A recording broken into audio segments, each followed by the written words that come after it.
गर्दन में दर्द की समस्या एक आम समस्या है, लेकिन अगर लंबे समय तक इस समस्या को नज़रअंदाज किया जाए तो ये समस्या गंभीर रूप ले सकती है।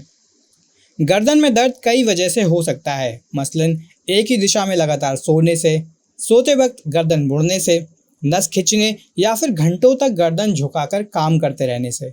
डेस्क जॉब करने वाले लोगों में गर्दन दर्द की समस्या बहुत अधिक होती है। ये घंटों तक गर्दन झुकाए लैपटॉप या कंप्यूटर पर काम करते रहते हैं। आज दोस्तों इस वीडियो में हम बात करेंगे कुछ ऐसी यौगिक एक्सरसाइज और सूक्ष्म व्यायामों के बारे में जिनको करके आप अपने गर्दन के दर्द से निजात पा सकते हैं। तो आइए जानते हैं कि गर्दन के दर्द से निदान पाने के लिए आप क्या क्या एक्सरसाइजेस कर सकते हैं। हमारी सबसे पहली यौगिक एक्सरसाइज है शवासन। इस आसन में शरीर को जमीन पर स्थिर अवस्था में रखना होता है। जमीन पर सीधे लेट जाएं, हाथों को शरीर के दोनों ओर रखें और पैरों को थोड़ा खोल दें।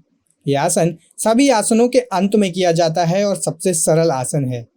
मांसपेशियों और खुद को गहरा विश्राम देने के लिए शरीर को इस स्थिति में 5 मिनट तक विश्राम दें। इससे आपको गले के दर्द में आराम मिलेगा। हमारा अगला आसन है बालासन। इसे करने के लिए घुटने के बल जमीन पर बैठ जाएं और शरीर का सारा भार एड़ियों पर डालें। गहरी सांस लेते हुए आगे की ओर झुकें। आपका सीना जांघों से छूना चाहिए और माथे से फर्श को छूने की कोशिश करें। कुछ सेकंड इस अवस्था में रहें और वापस उसी अवस्था में आ जाएं। इस आसन से केवल गर्दन और पीठ के दर्द से ही आराम नहीं मिलता बल्कि मन भी शांत होता है। यह आसन कूल्हों, जांघों और पिंडलियों को लचीला बनाकर ताजगी का एहसास कराता है। हमारा अगला आसन है मार्जरी आसन। मार्जरी का अर्थ होता है बिल्ली। इस आसन से हमारे शरीर की आकृति बिल्ली की तरह हो जाती है, इसलिए इसे कैट पोज भी कहते हैं। इस आसन के दौरान सांसें छोड़ें और अपनी रीढ़ की हड्डी को कुहबड़ की तरह गोल करते हुए अपने सिर को नीचे ले आएं। धीरे से अपनी थोड़ी को अपनी गर्दन से लगा दें। इसको करने से आपकी रीढ़ की हड्डी और पेट की हल्की मालिश होगी, साथ ही गर्दन के दर्द से भी आपको छुटकारा मिल जाएगा। इसके बाद दोस्तों हमारा अगला आसन है वितिलासन। इस आसन को काव पोज के नाम से भी जाना जाता है। इसे करने के लिए पैर और हाथ को जमीन के सहारे टिका दीजिए। आपका पूरा शरीर सीधा होना चाहिए, यानी आपकी जांघों, धड़ और हाथों की सहायता से एक मेज का रूप धारण कर लें। इसी मुद्रा में थोड़ी देर तक रहें। ये आसन पीठ को मजबूत बनाने के साथ साथ गर्दन के दर्द से भी छुटकारा दिलाता है। आइए अब जानते हैं कि आसन करते समय आपको किन बातों का ध्यान रखना है और ऐसी कुछ भूल करने से बचना है।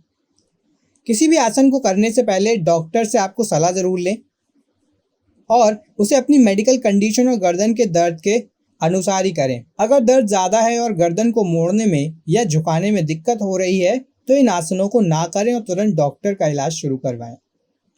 आसन करते वक्त अपने आसपास पानी की बोतल और तौलिया ज़रूर रखें, लेकिन बीच में कुछ भी खाने से बचें। कमर में दर्द या हार्ट संबंधी कोई परेशानी हो तो भी योग के इन आसनों को नहीं करना चाहिए। अगर डॉक्टर आपको ये आसन करने की सलाह भी देते हैं तो भी इन आसनों को करते वक्त सावधानी बरतें।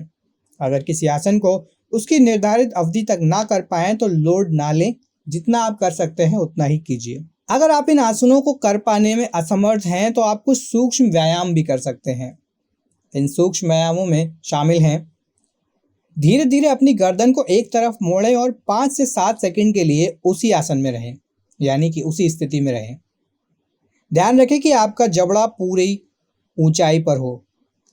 धीरे से अपनी गर्दन को दूसरी तरफ घुमाएं और 5 से 7 सेकंड के लिए उसी आसन में रहें, यानी कि अब आपको अपनी गर्दन को दूसरी ओर तक रखना है। इस तरह से आप इस एक्सरसाइज को 5 बार कर सकते हैं। अगली एक्सरसाइज है गर्दन का झुकाव। गर्दन के दर्द से छुटकारा पाने के लिए सबसे सरल अभ्यासों में से एक है। बस अपनी गर्दन को नीचे की ओर झुकाएं और अपनी ठुड्डी यानी चिन को छाती से स्पर्श करें। कम से कम 5 सेकंड के लिए इस पोज में रहें और 5 सेकंड बाद अपनी नॉर्मल पोजीशन में लौट आएं। आप इस एक्सरसाइज को 5 बार कर सकते हैं। इसके बाद हमारी अगली एक्सरसाइज है साइड झुकाव, यानी कि आपको साइड में झुकाव लाना है अपनी गर्दन में। इसको करने के लिए अपनी गर्दन को बगल में यानी कि अपने कंधे की ओर झुकाएं और 5 सेकंड के लिए उसी स्थिति में रहें।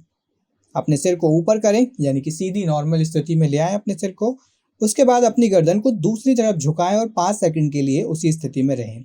व्यायाम को कम से कम 5 बार दोहराएं और 5 बार आप ऐसी एक्सरसाइजेस को करना चाहिए। अगर आपको सीवियर नेक पेन इंजरी है तो इन अभ्यासों को करने से पहले अपने डॉक्टर से एक बार आप कंसल्ट ज़रूर करें, उसके बाद ही आप इन एक्सरसाइजेस को करें। तो दोस्तों, ये हमारा एक छोटा सा वीडियो था कि कैसे आप अपने नेक पेन से छुटकारा पा सकते हैं कुछ एक्सरसाइजेस को करके। अगर आपको वीडियो पसंद आया हो तो वीडियो को लाइक और शेयर करें, हमारे चैनल को सब्सक्राइब करें और जुड़े रहिए हमारे चैनल नॉलेज साथी के साथ। धन्यवाद।